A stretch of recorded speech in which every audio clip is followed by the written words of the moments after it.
I just want to, just to prove that we're not entirely Sydney-centric, I just want to talk about an example that I've been involved in quite recently in southeast Queensland. Now, I've been involved, a team of us at the Institute have been involved working with the Mary River Council of Mayors, who are the local government groups in the Mary River region. And they're opposed to the construction of the Traveston Dam on the Mary River, or a dam at Traveston Crossing on the Mary River, and we reviewed the decision, and again I would see this as a failure of the decision-making process. When you combine the circumstances of a drought, and a drought in this case that's the worst on record for the Wivenhoe-Somerset system, which supplies southeast Queensland, and you get the risk of inappropriate decisions being made. You combine that with an election and you get a serious risk of inappropriate decisions being made. It's not a good environment in which to have a whole range of options for consideration and so on. And then this is a particular example. The Traveston Crossing Dam is actually of no help during the current drought crisis. It will be too late for that. It's a large-scale rain-fed storage well to the north of the area of Brisbane, and we looked at a range of options available. In fact, these options are post-2030. So in fact, the existing water supply infrastructure that's being built in southeast Queensland, about $7 or $8 billion worth, will provide a surplus, a long-term surplus, after the drought's over, and it will be over, until 2030. So in fact, there is a surplus of supply over demand until 2030. So we then looked and said, well, what if you needed to have a supply-demand balance out to 2050, which was the planning horizon, actually a most inappropriate planning horizon in this sense.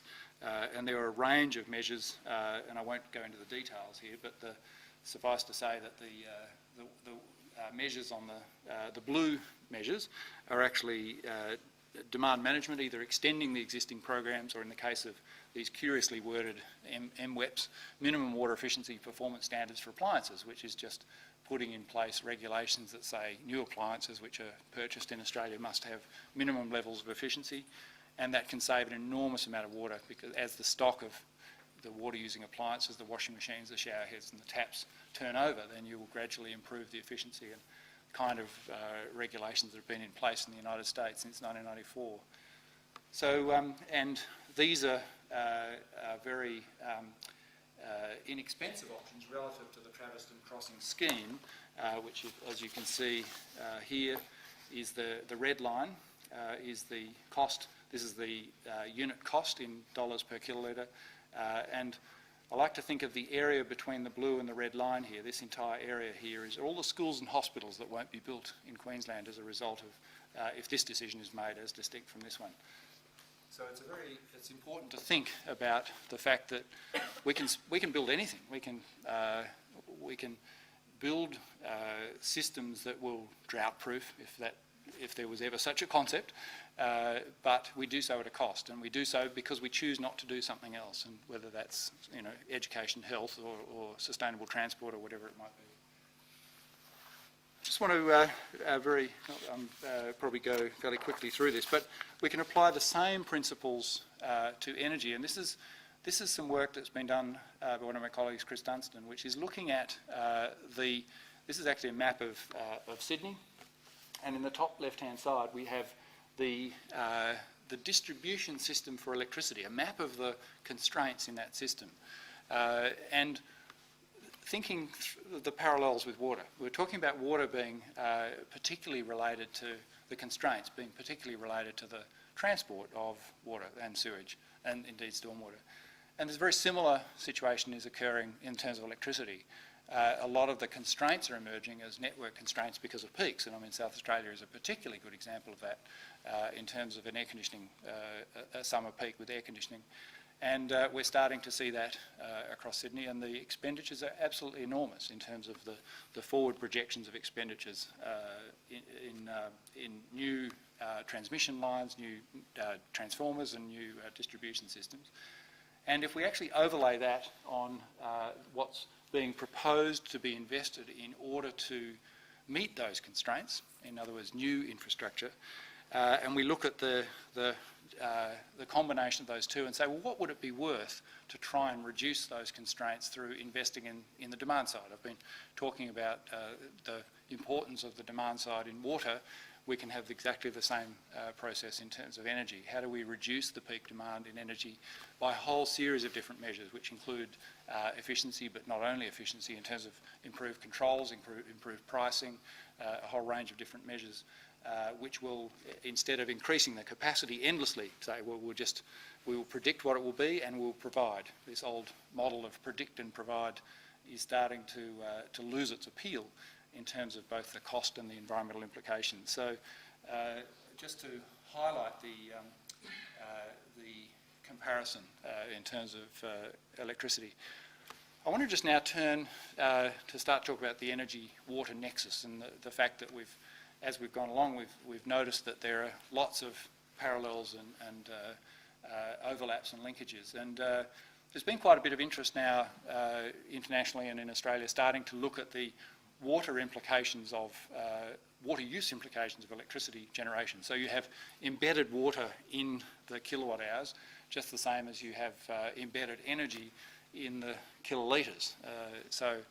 And I'll show you some examples of the opposite shortly. But this is some work some colleagues from CSIRO have looked. I mean, these particular figures depend very critically upon the type of technology. In this case, the nuclear. The water use intensity is based on US pressurised water reactors, and of course it depends also on the technology that's used for the other sources. But it just shows that there is a significant difference in water use for different technologies. And probably leave that. This is just a description, and again you can see it from the, if you're interested in getting the presentation, just to explain how you can move into the fourth generation, how you can get a decrease in costs per household or per dollars per lot when you're starting to reduce the costs of the reticulation system of the pipes and the pumps and so on.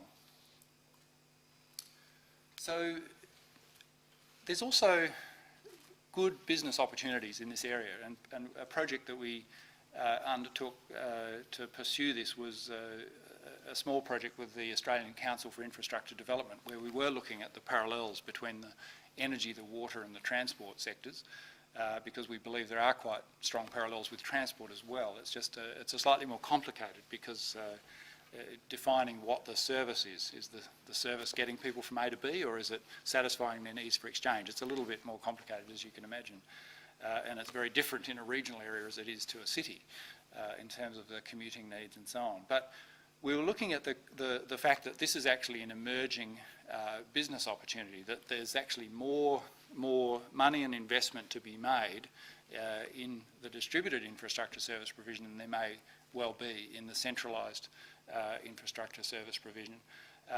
And it's less risky because you've got less single investments. I mean, take Traveston Crossing Dam, a single investment of $1.7 billion in order to construct that.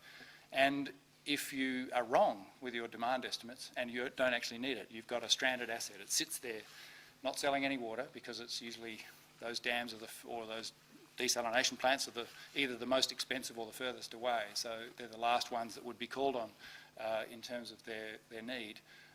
And you have a very strong risk of a stranded asset.